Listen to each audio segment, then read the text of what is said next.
Les grosses têtes dans la nuit des temps vous souhaitent une bonne fin de nuit. Retrouvons Marie-Claude Bomsel, Olivier de Kersauzon, Thierry Roland et Stéphane Bern. C'était le 6 juillet 1998. Orchestré par Philippe Bouvard. Question de Monsieur Trudeau. Qu'est-ce qui est toujours à l'abri et toujours mouillé? L'escargot? Non. Ouais, je Ça sais, chef, mais si je dis, vous dire, c'est dégueulasse. La langue. Vous étiez fait pour vous rencontrer. C'est la réponse de Stéphane Bern qui est la bonne. C'est la langue. Mais mon escargot aussi procédait de la même idée. Toujours humide et toujours à l'abri, non? Il est toujours humide, l'escargot? Oui, bien sûr. Sauf en hiver, c'est vrai. Puisque la langue a quand même l'avantage La en moule hiver aussi. Oui, enfin, la moule. Toujours à l'abri, c'est toujours mouillé. Oui, c'est... Je parle du coquillage. Hein. Oui, merci. Et comment ça se fait que l'escargot est toujours mouillé et que parfois dans certains restaurants on vous le sert complètement desséché? On l'a fait baver avant avec du gros sel dans une marmite, ce pauvre escargot, qui a essayé de sortir misérable comme ça avec ses tentacules. Il pousse le couvercle et tout, c'est atroce. Il pousse le L'escargot a couvercle. des tentacules maintenant. Oui, il a des tentacules, il a des yeux. Il a la télé aussi, attends, elle se fout de ma gueule, la prof, là. Comment qu'il voit s'il a pas des tentacules?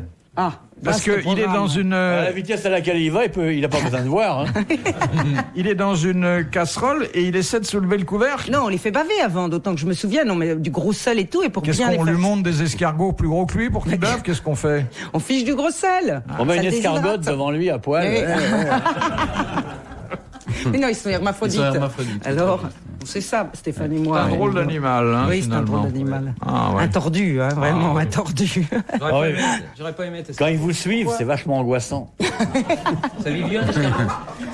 Question de Monsieur Luigi. À quoi se rapporte l'adjectif prandial? Après, c'est Après le déjeuner, c'est de consommation du repas. Post-prandial. Post-prandial, Qui c'est est après le relatif déjeuner. au repas. Postprandial, c'est après un repas. Bonne réponse du docteur Bern et merci au docteur Bobs.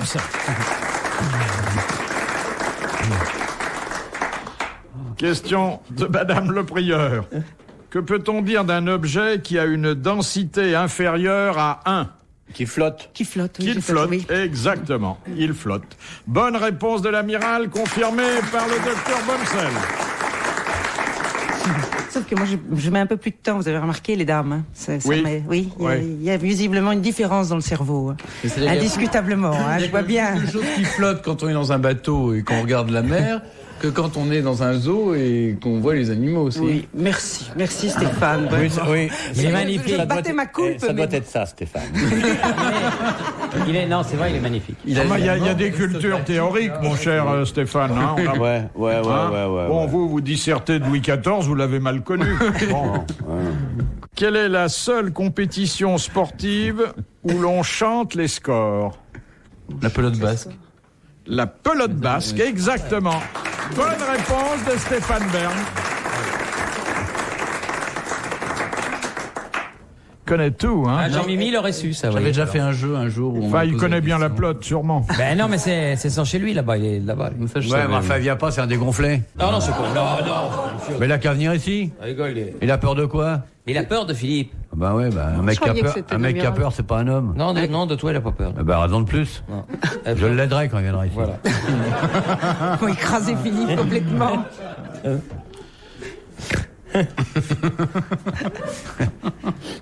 La trouille. Question, Madame Gentil. À la saison des amours, les mâles se battent. Le vainqueur, en signe de victoire, déverse le contenu de son estomac sur la femelle.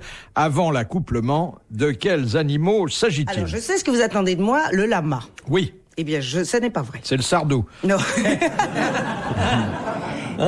C'est le dromadaire qui sort son voile du palais, qui blatère, qui fait un grand bruit. Refaites-le, elle le fait bien, hein. Tu nous Refaites-le. refais ça avec des barésilles? Parce que j'ai peur que les messieurs se précipitent. Mais une fois qu'il a fait ça, la femelle est séduite. Alors, la femelle se couche, elle pousse des hurlements. C'est très très long, Elle les croit qu'il dromadaires. l'emmène au restaurant. Pas très loin. Et ça s'arrête là. Mais le lama, lui, crache quand il est irrité. Vous voulez maintenant que je vous fasse le lama irrité, crachant, avec les oreilles en arrière et tout. Mais au moment de la séduction, il fait pas ça. Il cogne un peu sa meuf et elle se elle couche. veut pas. Si elle veut pas, il crache. Ah, mais non, il la mord, il la bat, comme tous les mecs. C'est un salaud, là. Bah oui. Bon, c'est tout. Mais sinon, le contenu de son estomac, il se le garde pour lui, vous pensez? Des fois qu'il a la copine d'à côté qui le remange, en plus. Non. Sinon, ça s'appelle des lamas anorexiques. Non, ils crachent seulement en cas d'irritation, pas pour leur femme. Mais il y a d'autres animaux qui régurgitent comme ça l'estomac pour séduire? Oui. Non, je crois que c'est le voile du palais des camélidés et donc des chameaux. C'est tout. Enfin, à ma connaissance, peut-être je ne connais pas encore suffisamment, mais j'étudierai ça pour vous. Oui, il y a le gorille de temps en temps, mais seulement en cas d'angoisse métaphysique. Vous devriez un jour faire un livre et on fera une émission spéciale là-dessus sur les différentes façons qu'ont les animaux de séduire leur femelle. Ça serait fantastique. Ah oui, c'est fantastique. Et on prendrait des idées. Je suis sûr qu'on prendrait des idées. Moi, je me vois déjà. Tu sais que t'es pas mal, toi.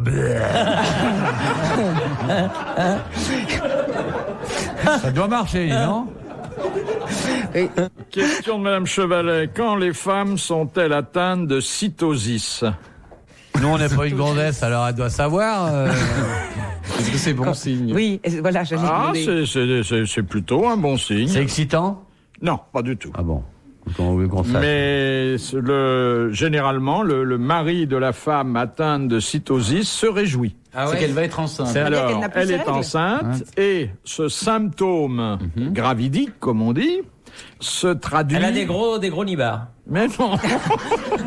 Vous voyez toujours le bon côté des choses, vous. C'est quelque chose qui peut perturber un peu le mari. Elle perd ses poils d'hiver. Elle a plus envie de... C'est susceptible de donner des soucis au mari, même parfois en pleine nuit. Elle a des envies. Elle va bouffer des fraises. Oui, elle va bouffer des fraises.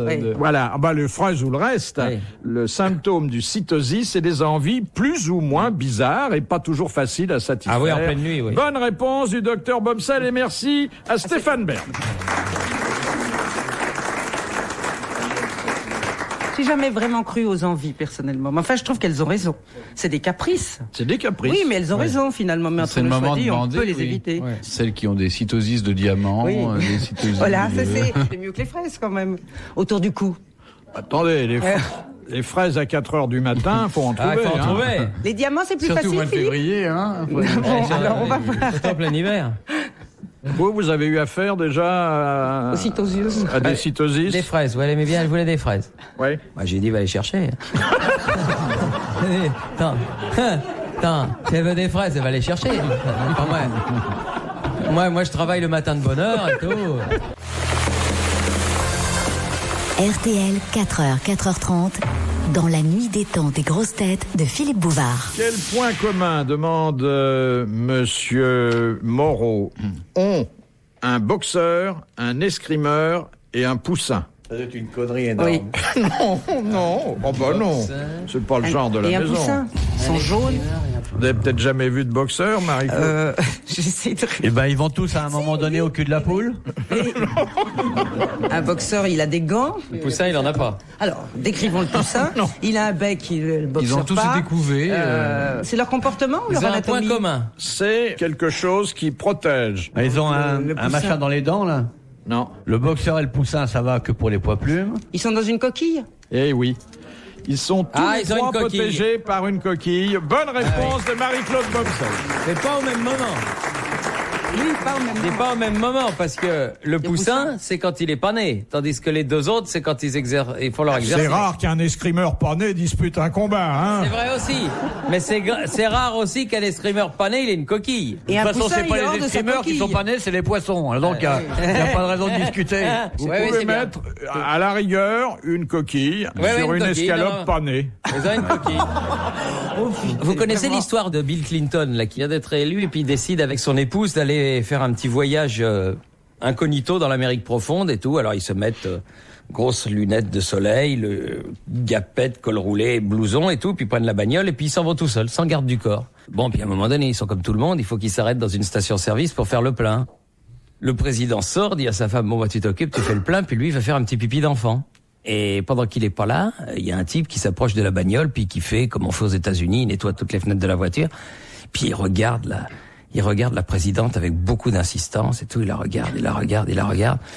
Et puis les minutes passent, et puis à un moment donné, le type, il se lance, il fait « Hilary ?» Alors elle le regarde, elle fait « Jimmy Wentworth ?» Il dit oui, je suis Jimmy Wentworth. Oh, il dit ça, c'est extraordinaire. Alors, mais ça fait combien de temps qu'on s'est pas vu? Il dit depuis qu'on a quitté l'université, là, il y a 12 ans. Oh, dis donc, qu'est-ce que t'es devenu? Il dit je suis marié maintenant, j'ai 2 enfants, puis tu vois, j'ai continué à la Shell, et puis maintenant voilà, j'ai cette station. Oh, dis donc, ça c'est formidable. Et toi? Il dit moi aussi, je suis marié, je suis avec mon mari, là, tu vois, on fait un petit voyage. Oh, dis donc, ça c'est formidable. Puis à ce moment-là, il y a Bill Clinton, il sort des toilettes et puis il voit sa femme en grande discussion avec le pompiste. Bon, il paye, et puis bon, elle lui dit salut Jimmy, à bientôt, j'espère qu'on se reverra dans d'autres conditions et tout. J'ai vraiment été ravi de te revoir et tout. Puis elle monte dans la voiture et puis ils s'en vont. Puis lui, il conduit et puis il lui fait dis donc, quand je suis sorti là, j'ai vu tu parlais avec le pompiste là. Elle dit oui, parce que figure-toi que le pompiste c'était Jimmy Wentworth à l'université. J'étais assis à côté de lui, c'était mon copain. Pendant 10 ans, on était à l'université ensemble. Oh, il dit ça alors, ça c'est formidable. Mais il dit, mais dis-moi, avec ce Jimmy là, quand vous étiez, t'as eu un petit flirt, c'est pas possible et tout. Il dit oui. Mais tu sais, j'avais 17 ans et tout, c'était bien avant de te connaître et tout. Puis lui, il conduit, il fait il fait quand je pense que toi, Hilary, t'as failli devenir la femme d'un pompiste du Minnesota. Et elle le regarde, elle lui fait non, Bill, tu te trompes, c'est lui qui a failli devenir président des États-Unis.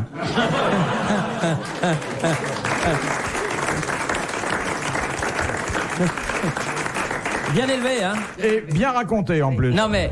Vous faites de grands progrès, parce qu'au début, vous racontiez la chute tout de suite au début de l'histoire. Oui. Maintenant, vous attendez, vous brodez un peu. Merci, Philippe. Puis vous dites toujours, et tout ça, ça muscle. Ça donne une touche. Bon, vous pouvez poser une question. Comment appelle-t-on, demande Monsieur Sénac, l'âne sauvage d'Asie? Les mionnes ou l'onagre? L'onagre. Bonne réponse de Marie-Claude Bomsel. Dans quel cas, demande Monsieur Bandalaise, dans quel cas? Il passe ses vacances avec Madame Ramona. Ça doit chauffer à la fin du marathon. Hein. Dans quel cas la reine Elisabeth du fromage sur le bidon, porte-t-elle le titre de duc? Quand elle est en Écosse. Quand elle joue au golf. Non. Avec son... De quelque chose. Et duc de quoi? Avec son régiment? Non. Duc de quoi a-t-elle? Un pays du Commonwealth ou un... Non. Mais non, du Commonwealth, il est nul ce mec. On retourne à Europe. Et tu retournes sur ton navire. Mon navire, il transporte pas les cons comme toi. Qu'est-ce qu'il nous raconte le fouille poubelle royal? Il se déchaîne, il sent l'écurie. Mais on va sentir l'écurie que le purin. Alors elle est duc de quoi alors? Je vous le demande. Et c'est quand elle va dans un petit territoire qui... Dans les îles? Lesquelles? Celle de la Manche là. Alors, oui. Le Guernsey. Exactement. Voilà, et le titre complet, elle est à ce moment-là, elle reprend son vieux titre de duc des îles anglo-normandes, je sais pas, ça doit être pas anglo-normande, mais duc de Normandie. De Normandie. Voilà. Bonne réponse. Bravo. Voilà. Et merci. De Thierry Roland et de Stéphane. Et voilà. Il n'y a pas que des cons à la télévision. Maintenant, c'est tout. maintenant, c'est nous qu'on devrait y aller dans les mariages, dans les princes. On irait peut-être qu'une fois, mais la fois, le mariage où on va, ils vont pas être... Ils se souviendraient de nous. Ah oui. Question de Madame On Chevalet. peut aller foutre le bordel au prochain mariage finalement. Oui, c'est le c'est qui là toutes les semaines. Là, c'est qui le prochain mariage? Dans le Gotha, il n'y en a pas des masses. Hein. Vaut mieux une princesse allemande ennuyeuse.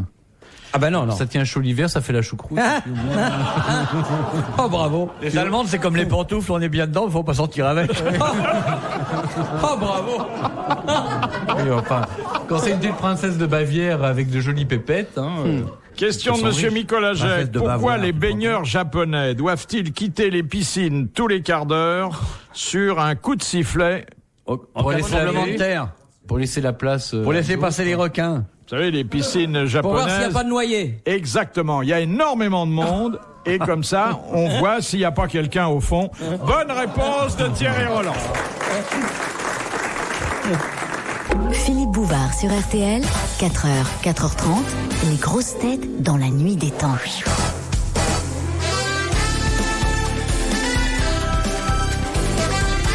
Direction le grand studio RTL et les grosses têtes dans la nuit des temps, le 6 juillet 1998. Autour de Philippe Bouvard, Marie-Claude Boncel, Olivier de Kersauzon, Thierry Roland et Stéphane Bern.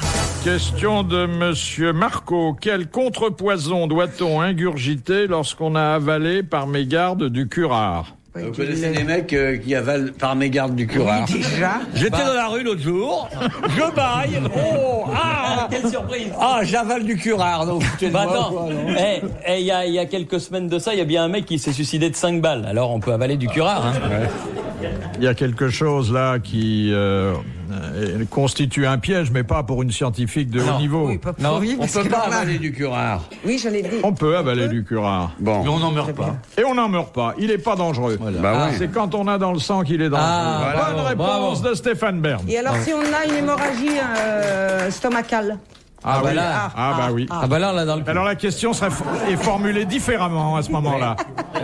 Là. Que doit-on ingurgiter lorsque on avale par mégarde du curare et qu'on Et a qu'on a ensuite une hémorragie stomacale? Oui, Voilà. ça prouve que c'est pas votre jour de chance. Hein. Là, C'est le jour où on va y passer. Comment, demande monsieur Tabar, on peut pratiquer le squash? quoi, comment on peut pas? Difficilement, très difficilement. Le squash? Oui. Oui. Bah, on le pratique avec une raquette, une balle et dans une salle. Et alors justement, c'est uniquement... Indoor, Oui, donc... à l'intérieur. À l'intérieur. Oui, restons français, s'il Oui. vous plaît. Oui, oui. Bonne réponse de Thierry Roland. Qu'était, demande Madame Natier de Dieppe, qu'était autrefois le tourmenteur du roi? Celui qui le mettait dans de bonnes dispositions avant de faire zizi pampan. Non, le gros. Non. Qu'est-ce qu'il était chargé de Poser faire? des questions, de la faire des question. questions, faire avouer le condamné. Exactement. La question, ouais, c'est Il très appliquait agréable. la question aux personnes qui n'étaient pas suffisamment franches. Bonne réponse de Stéphane Bern et de l'amiral. L'amiral aurait certainement excellé dans ce genre d'emploi. Non, non, parce Il que est pas ça- assez sadique pour ça. non. Là, c'est un vrai gentil. Là, on le voit pas sous son vrai jour. L'amiral est fasciné par la torture. Non, moi Je la connais bien, mais pour d'autres raisons. C'est-à-dire? Mais de quoi je me mêle? Ben, j'ai envie de savoir quand même, on a une conversation. Non, là. j'ai pas de conversation, il est gonzesse. Ah bon? Bon, alors Thierry, vous pourriez demander à l'amiral, s'il vous plaît. Mais c'est l'heure qu'on s'en va, là. Attends. Ah oui, oui, on va pas tarder à y aller. Hein. Ah, Encore, bon, il ça est mieux d'y gentil aller. parce que d'habitude, il ajoute je parle pas avec mon sandwich. Oui. N'a pas osé, pourquoi oser venir? On y va? Non, mais attendez, vous avez là une femme. Oh! Il y en a une là, il y en a des millions dehors. Alors, je veux dire, mieux vaut aller dehors que rester là pour... Charmante, distinguée, Ça, c'est vrai. érudite et compétente. Ah ouais, merci. pas compétente, Ouais, c'est c'est à voir. Bon. Érudite, oui, sûrement. Distinguée, oui. Charmante, oui. Attendez, qu'est-ce qui va tomber? Mais, Moi qui cherche toujours la petite bête, avec elle, je l'ai trouvée. merci. Oh là là là. Bon, bah écoutez, je crois qu'on peut Oh, arrêter c'est magnifique. l'émission maintenant, la vraie fois. Question de Madame Le Prieur. Qu'est-ce qu'une buffothérapie? C'est avec des grenouilles ou alors des crapauds. Des crapauds. Ah. plutôt. Crapauds. Donc on prend quoi chez le crapaud? On prend la peau en général. On prend le buff. Au buff.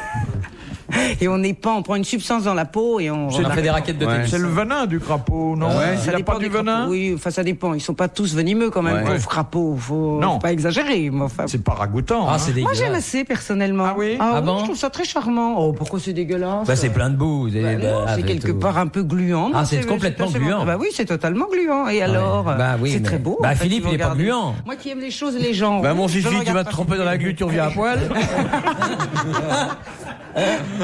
J'attirais pas. Non mais la défense du crapaud est surprenante là. C'est-à-dire? Parce qu'il est intelligent, il est prime sautier. Non, il est beau quelque part. Vous le trouvez pas beau, franchement? Ah non.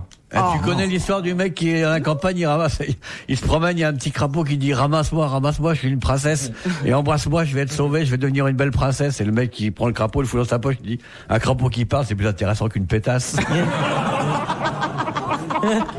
C'était l'histoire annuelle de l'amiral. Elle est belle. Elle est courte, hein. Question de Monsieur Félix de Poitiers. Qu'est-ce qu'on appelle en héraldique un loup énervé? Oh, il a la langue qui pend. Non, c'est une peau de loup. Dans le blason des Kersauzon, Il n'y a pas de loup, mon pote. Ni de lapin de Garenne, ni de vélo, ni de préservatif, ni de bouteille de coca. qu'est-ce qu'il y a dans votre blason, amiral? C'est simple, comme tout ce qui est très vieux. On continue. Vous me montrerez votre blason? Je peux te le montrer dans le couloir, moi. Non, mais ça s'appelle pas un blason, ça s'appelle le cul, ça, l'écu. Et c'est beau sur un blason et ça montre le tempérament de la feu. dynastie. Il est en bandoulière? Non. il a quelque chose qui montre bien qu'il est énervé.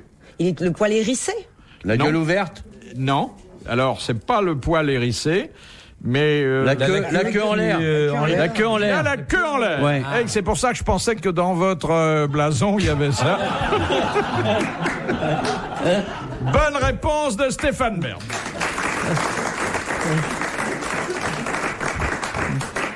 Stéphane, vous avez de bonnes nouvelles de Madame Thatcher? Oui, tout va bien. Elle va bien. Elle va bien, oui, oui. Vous lui présenterez mes hommages. C'est une copine à vous? Vous lui présenterez mes hommages.